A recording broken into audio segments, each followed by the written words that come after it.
بسم اللہ الرحمن الرحیم۔ السلام علیکم ورحمۃ اللہ وبرکاتہ۔ عزیز طلباء و طالبات،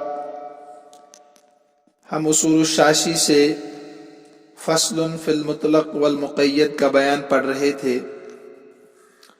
مطلق اور مقید کی تعریف کے بعد ہم نے اس کو 5 مثالوں سے سمجھا بھی تھا۔ آج ہم 6ٹھی مثال پڑھنے جا رہے ہیں جو مطلق اور مقید کے تعلق سے ہی ہے۔ آج کے سبق کو سمجھنے سے پہلے میں ایک مرتبہ پھر سے دہرا دیتا ہوں کہ مطلق امام ابو حنیفہ رحمۃ اللہ علیہ کے نزدیک بمنزلہ خاص کے ہے اور قطعی ہے، اور امام شافعی رحمۃ اللہ علیہ کے نزدیک مطلق بمنزلہ عام کے ہیں اور ظنی ہے۔ امام ابو حنیفہ رحمۃ اللہ علیہ کے نزدیک جب قرآن کریم سے مطلق حکم قطعی ہے، خبر واحد اور قیاس جو ظنی چیز ہے، ظنی چیز سے قطعی چیز میں کمی زیادتی نہیں کر سکتے ہیں، کیونکہ درجے میں زمین آسمان کا فرق ہے۔ اور امام شافعی رحمۃ اللہ علیہ کے نزدیک قرآن کریم سے مطلق حکم بمنزلہ عام کے ہیں اور ظنی ہیں، خبر واحد اور قیاس بھی ظنی ہے، تو مرتبے میں برابر ہے، تو لہذا خبر واحد اور قیاس کے ذریعے سے کمی زیادتی کر سکتے ہیں۔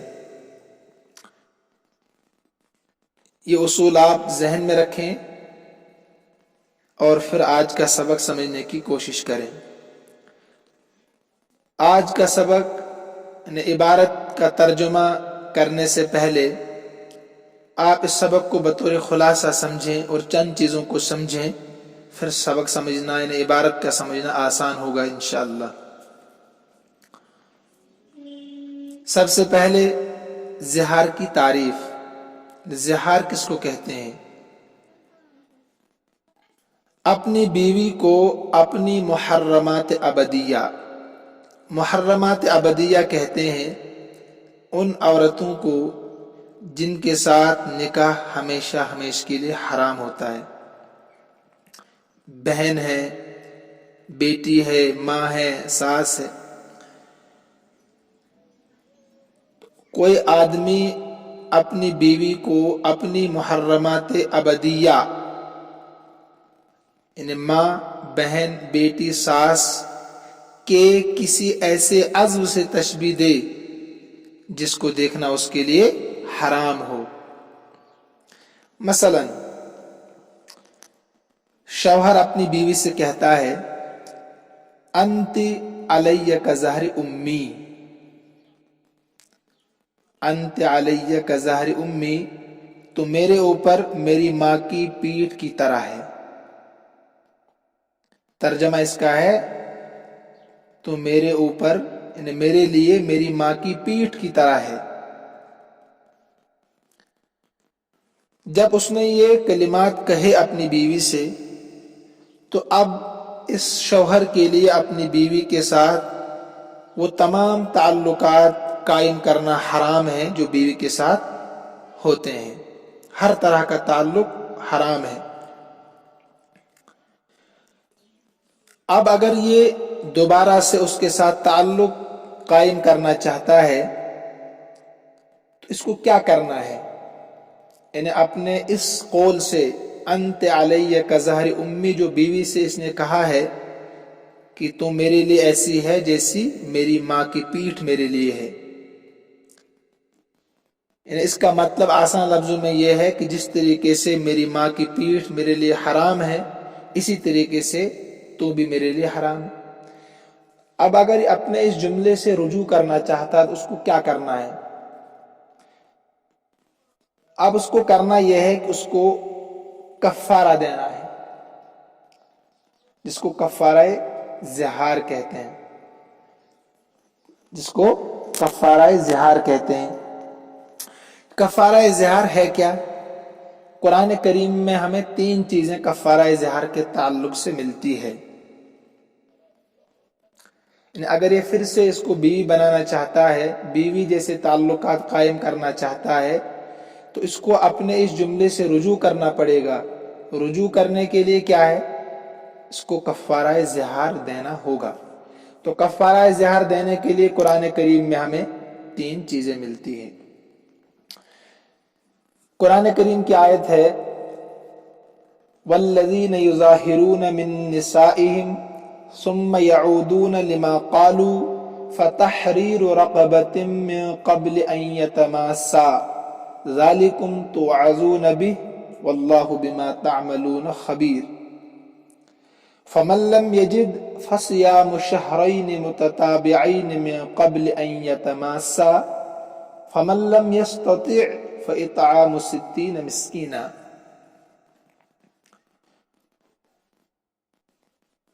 کہ اگر وہ لوگ جنہوں نے اپنی بیویوں سے زہار کیا، اس کا خلاصہ بتاتا ہوں اس آیت کا، کہ جن لوگوں نے اپنی بیویوں سے زہار کیا ہے اب وہ دوبارہ سے لوٹنا چاہتے ہیں، یعنی بیویوں کی طرف دوبارہ سے لوٹنا چاہتے ہیں، انہیں کرنا کیا ہے؟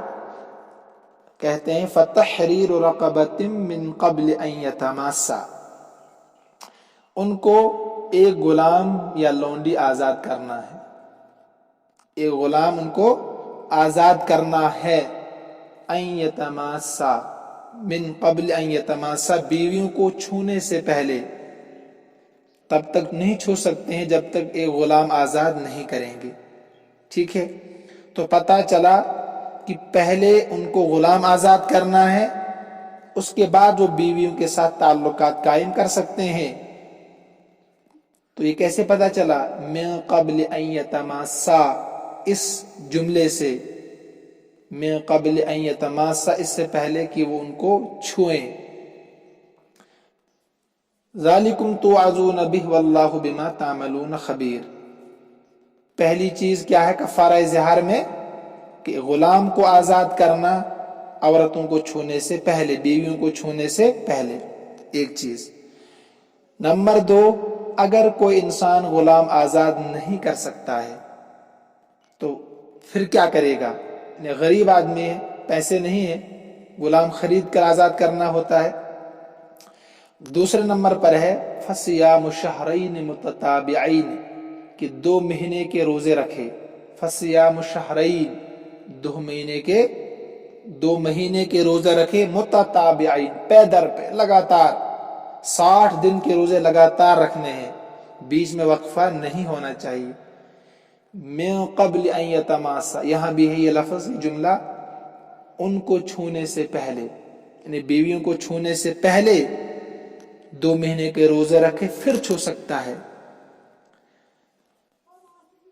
اگر کمزور ہے بیچارہ، بہت زیادہ کمزور ہے، 60 دن کے روزے نہیں رکھ سکتا ہے، پھر کیا کرے گا؟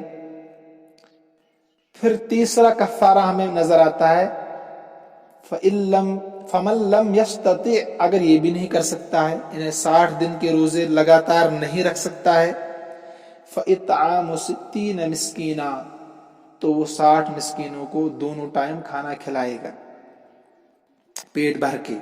فَإِطْعَامُ 60 مسکینہ، 60 مسکینوں کو کھانا کھلائے گا۔ تو اس کے آخر میں یہ جملہ نہیں ہے من قبل ان یتماسا، پہلے کفارے میں یعنی فتحریر رقبۃ میں من قبل ان یتماسا ہے کہ چھونے سے پہلے یہ کام کرنا ہے۔ دوسرے کفارے میں بھی شہرین متتابعین میں من قبل ان یتماسا ہے کہ پہلے 2 مہینے کے لگاتار روزے رکھنے، پھر بیوی کو چھو سکتے ہیں۔ لیکن تیسرا کفارہ جو ہمیں نظر آ رہا ہے وہاں صرف ہے فَإِطْعَامُ 60 مسکینہ، کہ 60 مسکینوں کو کھانا کھلاؤ۔ یہاں پر یہ قید نہیں ہے کہ پہلے کھانا کھلاؤ مکمل 60 مسکینوں کو، اس کے بعد چھو سکتے ہیں۔ من قبل ان یتماسا یہاں پر نہیں، یہی سمجھنا آپ کو ہے، من قبل ان یتماسا تیسرے کفارے میں نہیں ہے۔ لہذا اب آئیے آپ اصل چیز کی طرف۔ امام ابو حنیفہ رحمۃ اللہ علیہ فرماتے ہیں کہ قرآن کریم میں جو مطلق حکم ہوگا، جیسے ہوگا تو اس پر ایسے ہی عمل کرنا قطعی ہے، ضروری ہے، جو پیچھے سے آپ پڑھتے آ رہے. لہٰذا قرآن کریم میں ہمیں کفارہ ظہار، جس عورت کو شوہر نے یہ کہا تھا کہ انت علیہ کظہر امی، اور پھر سے وہ اس کو بیوی بنانا چاہتا ہے، تعلقات قائم کرنا چاہتا ہے، تو اس کو 3 چیزوں میں سے کوئی ایک کام کرنا ہے. یا تو غلام آزاد کرنا ہے نمبر 1 پر، اس کی طاقت نہیں رکھتا ہے تو 60 دن کے روزے رکھے گا لگاتار، اس کی طاقت نہیں رکھتا ہے تو 60 مسکینوں کو کھانا کھلائے گا، تب جا کر وہ بیوی کے ساتھ تعلقات قائم کر سکتا ہے. تو امام ابو حنیفہ رحمۃ اللہ علیہ فرماتے ہیں کہ جیسے قرآن کریم میں حکم ہے ایسے اس پر عمل کریں گے، یہ مطلق حکم ہے. تو لہٰذا اگر وہ غلام آزاد کرنا چاہتا ہے تو پہلے غلام آزاد کرے گا تو پھر بیوی کو چھو سکتا ہے، اس سے پہلے نہیں چھو سکتا ہے. اگر اس کی طاقت نہیں رکھتا ہے تو 60 دن کے روزے رکھے گا لگاتار، تو پہلے 60 دن کے روزے مکمل کرے گا، اس کے بعد بیوی کو چھو سکتا ہے. اگر اس کی طاقت نہیں رکھ سکتا ہے تو اس کے بعد وہ 60 مسکینوں کو کھانا کھلائے گا. لیکن یہاں پر میں قبل ان یتماس کی شرط نہیں ہے. اب اگر کسی انسان نے مثلا 30 مسکینوں کو کھانا کھلا دیا، اس کے بعد بیوی کے ساتھ تعلقات قائم کیے، تو اب کیا کرنا ہے اس کو؟ اس کے بعد پھر 30 کو کھانا کھلائے گا. کیوں؟ یہاں میں قبل ان یتماسا اللہ نے نہیں فرمایا ہے. لیکن اگر وہ روزہ رکھنا چاہتا ہے تو اس کو پہلے لگاتار 60 دن کے روزے رکھنے ہیں. اگر اس نے 50 روزے رکھے تھے، بیوی کو چھوا، دوبارہ سے اب اس کو شروع کرنا ہے، نئے سے روزے رکھنے ہیں. لیکن کھانا کھلانے میں ایک شرط نہیں ہے. اگر اس نے 50 کو کھلا دیا پھر اس نے جمع کیا تو اب وہ 10 کو کھلائے گا. اور وجہ یہ ہے کہ مطلق کا حکم قرآن کریم سے ہمارے یہاں مطلق ہی رہتا ہے، اس میں کمی زیادتی ہم نہیں کر سکتے ہیں. قرآن کریم نے یہی کہا ہے کہ اس کو کھانا کھلانا ہے 60 مسکینوں کو. یہاں میں قبل ان یتماسا نہیں ہے، تو لہٰذا ہم نہیں بڑھائیں گے، ہم نہیں بڑھائیں گے. اگر بڑھائیں گے تو یہ قرآن کریم میں نسخ ہوگا، جو خبر واحد اور قیاس کے ذریعے سے جائز نہیں ہے، جیسے پیچھے سے آپ پڑھتے آ رہے ہیں. اب امام شافعی رحمۃ اللہ علیہ کیا فرماتے ہیں؟ اصول ذہن میں رکھیے. ان کے یہاں مطلق بمنزل عام کے ہیں اور ظنی ہے، خبر واحد اور قیاس کے ذریعے سے کمی زیادتی ہو سکتی ہے. وہ فرماتے ہیں جس طریقے سے غلام آزاد کرنے سے پہلے بیوی کو نہیں چھو سکتے، 60 روزے مسلسل رکھنے سے پہلے بیوی کو نہیں چھو سکتے، اسی طریقے سے 60 مسکینوں کو کھانا کھلانے سے پہلے بیوی کو نہیں چھو سکتے ہیں. اگر کسی نے 50 آدمیوں کو کھانا کھلا دیا اور پھر بیوی کے ساتھ تعلقات قائم کیے، اس کو پھر سے دوبارہ سے 60 مسکینوں کو کھانا کھلانا ہے، یعنی وہ 50 کے 50 گویا کہ بیکار ہو گئے. نئے سے شروع کرنا 1 2 3 4. وہ قیاس کرتے ہیں کس پر؟ فتحریر رقبہ، غلام کے آزاد کرنے پر. وہ قیاس کرتے ہیں اس کو شہرین متتابعین پر، 2 مہینے کے روزوں پر، کہ وہاں جیسے کسی نے 50 روزے رکھے تھے، پھر بیوی کے ساتھ تعلقات قائم کیے، اس کو پھر سے روزے شروع کرنے ہیں. تو یہ قیاس کرتے ہیں 60 مسکینوں کے کھانا کھلانے کو غلام آزاد کرنے پر اور 60 دن کے روزہ رکھنے پر قیاس کرتے ہیں. تو امام صاحب جواب دیتے ہیں کہ قیاس کے ذریعے سے جو ظنی چیز ہے قطعی چیز میں کمی زیادتی نہیں کر سکتے ہیں. اور امام شافعی رحمۃ اللہ علیہ کے یہاں تو قرآن کریم کا مطلق حکم بھی ظنی ہے، لہٰذا ان کے یہاں قیاس کے ذریعے سے کمی زیادتی کر سکتے ہیں. تو یہ تو خلاصہ اور نچوڑ میں نے آپ کے سامنے رکھ دیا ہے.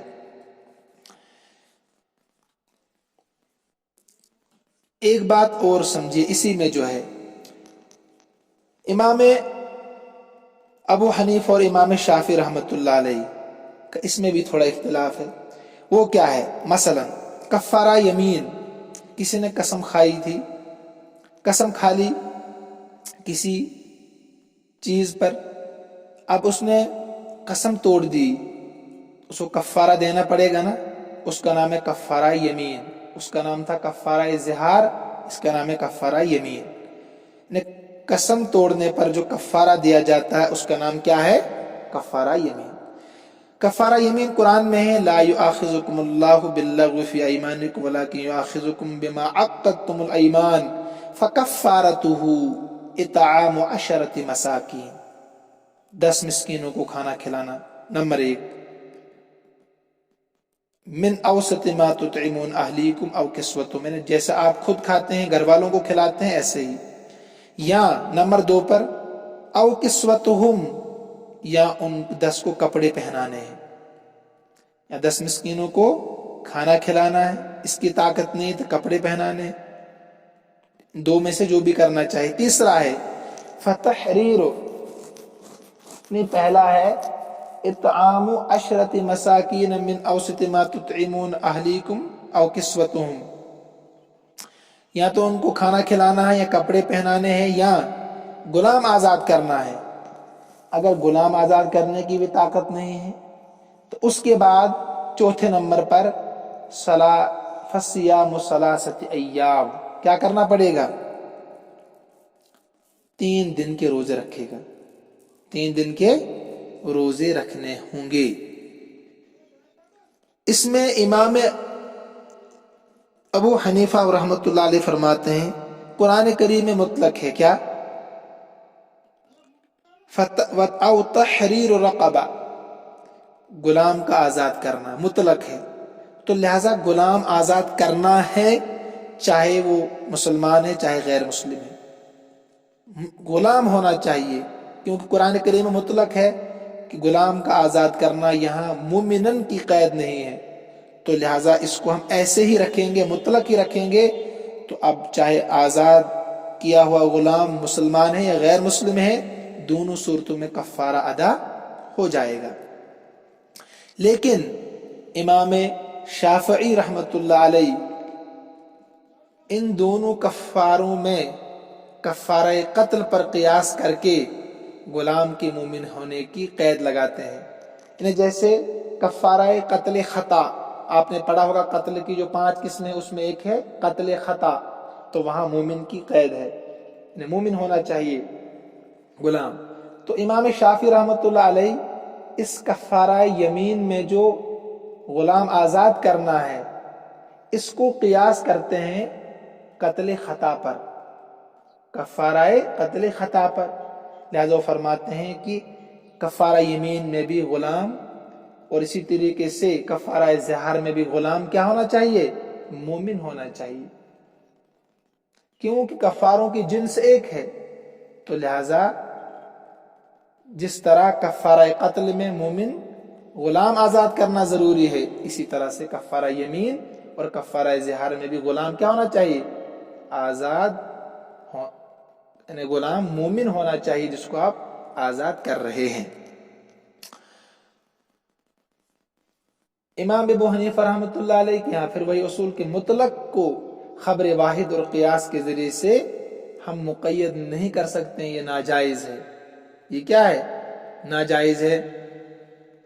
لہذا کفارہ قتل خطا میں تو مومن غلام کا آزاد کرنا ہی ضروری ہوگا، اور کفارہ یمین اور کفارہ ظہار میں مطلق غلام آزاد کرنا کافی ہوگا، چاہے وہ مومن ہے چاہے وہ غیر ایمان والا ہے۔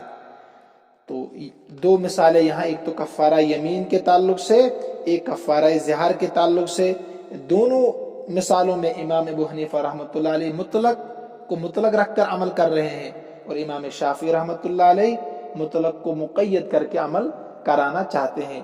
لہذا دونوں کی دلیلیں آپ کے سامنے آ گئی، تو مجھے امید ہے کہ آپ خلاصے سے سمجھ گئے ہوں گے۔ اب ہم اصل کتاب کی طرف آتے ہیں، میں ترجمہ کرا دیتا ہوں، آپ کو انشاءاللہ سمجھنے میں آسانی ضرور ہوگی۔ دیکھیے کتاب میں صفحہ نمبر 12 اور 13، قال ابو حنیفہ رضی اللہ عنہ المظاہر اذا جامع امرأتہ فی خلال الاطعام۔ حضرت امام ابو حنیفہ رحمۃ اللہ علیہ نے فرمایا کہ زہار کرنے والا، المظاہر زہار کرنے والا، اذا جامع امرأتہ جب جمع کرے اپنی بیوی سے، فی خلال الاطعام کھانا کھلانے کے دوران، خلال کے معنی دوران، لا یستأنف الاطعام کہ کھانا کھلانا از سر نو شروع نہیں کرے گا، یستانف کہتے ہیں دوبارہ سے شروع کرنا، لا یستانف از سر نو شروع نہیں کرے گا الاطعام کھانا کھلانا، جیسے میں نے آپ کو سمجھا دیا۔ صرف اسی آخری جملے سے بحث ہے یہاں، فَإِطْعَامُ 60 مسکینہ میں من قبل ان یتماسا کی قید نہ ہونے کی وجہ سے دوبارہ سے کھانا نہیں کھلانا پڑے گا، لیکن روزے میں اگر 50 روزے رکھے، جمع کیا بیوی سے، پھر دوبارہ سے شروع کرنا ہوگا، اس لیے اسی ایک جملے کو یہاں عبارت میں نقل کیا ہے۔ تو کھانا کھلانا دوبارہ سے وہ شروع نہیں کرے گا۔ یستانف کا فاعل ہے المظاہر، کیوں؟ لأن الکتاب مطلق فی حق الاطعام، اس لیے کہ قرآن کریم، کتاب کا مطلب قرآن کریم، وہ آیت جو میں نے پڑھ کر بتائی، قرآن کریم مطلق ہے کھانا کھلانے کے حق میں، یعنی وہاں پر من قبل ان یتماسا کی شرط نہیں ہے۔ فلا یزاد علیہ شرط عدم المسیس، پس زیادہ نہیں کی جائے گی اس پر عدم مسیس کی شرط، عدم مسیس کی شرط، یعنی روزے کے اوپر قیاس کر کے جمع نہ کرنے کی شرط کو زیادہ نہیں کیا جائے، سمجھ رہے ہیں آپ؟ لہذا اس پر روزے کے اوپر قیاس کر کے جمع نہ کرنے کی شرط کو زیادہ نہیں کیا جائے گا۔ عدم المسیس کا مطلب یہی ہے، یعنی نہ چھونے کی شرط کو زیادہ نہیں کیا جائے گا، کہ جس طریقے سے روزے میں جب تک کہ 60 روزے ہوں گے تب تک نہیں چھو سکتے ہیں، اسی طریقے سے کھانے میں یہ شرط ہم زیادہ نہیں کر سکتے ہیں۔ بالقیاس، قیاس کرتے ہوئے، علی الصوم کس پر؟ روزے پر۔ بلکہ المطلق یجری علی اطلاقہ، مطلق اپنے اطلاق پر جاری رہتا ہے، والمقید علی تقییدہ، اور مقید اپنی تقیید پر باقی رہتا ہے۔ اس پر ریڈ قلم سے نشان لگائیے، المطلق یجری علی اطلاقہ والمقید علی تقییدہ، اس کو زبانی یاد کرنا ایک اصول ہے، یہ آپ کو ہر جگہ کام آئے گا، یعنی قانون ایک ہے یہ۔ وَكَذَلِكَ قُلْنَا، اسی طریقے سے ہم نے کہا، اسی طریقے سے مطلب جیسے لا يستأنف الاطعام، یعنی فَإِطْعَامُ 60 مسکینہ کی تشریح ہو گئی، اسی طریقے سے ہم کہہ رہے ہیں الرقبۃ فی کفارۃ الظہار، الرقبۃ فی کفارۃ الظہار والیمین، کہ غلام آزاد کرنا، یعنی آزاد کرنا رقبہ، چاہے وہ لونڈی ہو چاہے غلام ہو، تو آزاد کرنا کفارہ ظہار میں اور کفارہ یمین میں مطلقۃ، یہ مطلق ہے، یعنی وہاں مومن کی شرط نہیں ہے۔ فلا یزاد، تو زیادہ نہیں کیا جائے گا، علیہ اس پر، کس پر؟ کفارہ ظہار میں آزاد کرنا، کفارہ یمین میں غلام آزاد کرنا۔ فلا یزاد علیہ، زیادہ نہیں کیا جائے گا اس پر ایمان کی شرط کو، یعنی مومن ہونے کی شرط کو، بالقیاس، قیاس کرتے ہوئے، اللہ کفارۃ القتل، کفارہ قتل پر۔ کون سا کفارہ؟ کون سا قتل؟ ابھی بتایا، کفارہ قتل خطا پر قیاس کرتے ہوئے۔ یہ ترجمہ ہو گیا، ہم یہیں تک پڑھیں گے، اس سے آگے الگ مسئلہ ہے اور طویل بھی ہے، اور کچھ چیزیں آپ یاد رکھیے، نکات چند میں بتاتا ہوں۔ مثلا جو مظاہر ہوگا، جو اپنی بیوی سے انت علیہ کا ظہر امی کہے گا، اس کے لیے چند شرطیں ہیں، وہ عقل مند ہونا چاہیے، پاگل نہیں ہونا چاہیے، ٹھیک ہے؟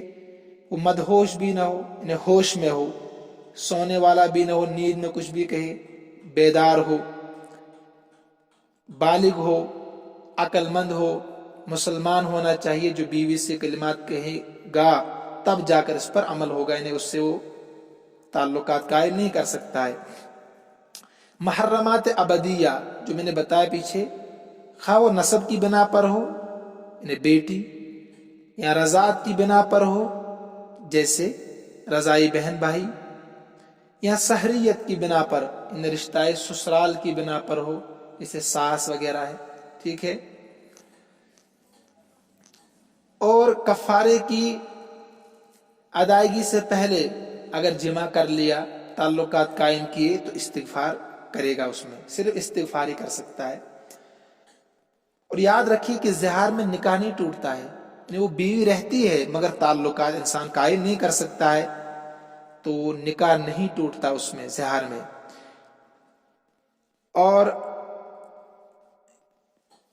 اسی طریقے سے اگر کسی نے انت علیہ کظہر امی، بیوی کو کہہ دیا تو زہار ہو جائے گا، اگرچہ اس کی نیت کچھ بھی ہو، کچھ بھی نہیں، وہ کہے میں نے اپنی بیوی کو اس لیے کہا کہ میں اس کا احترام کرتا ہوں جیسے اپنی ماں کا احترام کرتا ہوں، لیکن الفاظ یہی کہے انت علیہ کظہر امی، انت علیہ کظہر اخی، اختی، ٹھیک ہے، بہن کی طرح الفاظ یہی کہے، تو نیت کچھ بھی ہو تو وہ زہار ہوگا، اس کے ساتھ تعلقات قائم کرنا جائز نہیں ہوگا، اس لیے کہ یہ جملہ صریح ہے۔ کیا ہے؟ صریح۔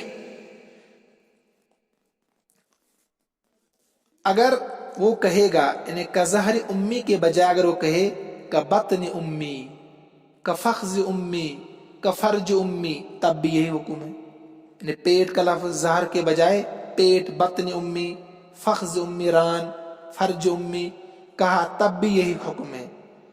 لیکن اگر انت علیہ کا امی کہے گا، صرف کا امی، میری ماں کی طرح ہے، مثل امی کہے گا، انت علیہ مثل امی، انت علیہ کا امی، انہیں ظہر بطن وغیرہ کا ذکر نہیں کرے گا، تو اب جیسی نیت کرے گا وہی مانا جائے گا۔ مثلا وہ کہے گا میں نے احترام میں کہا کہ جتنا میں اپنی ماں کا احترام کرتا ہوں، مجھے ماں پیاری ہے، ایسی مجھے بیوی بھی پیاری ہے، اس کا احترام کرتا ہوں، تو جو وہ کہے گا اسی کے اعتبار سے مانا جائے گا۔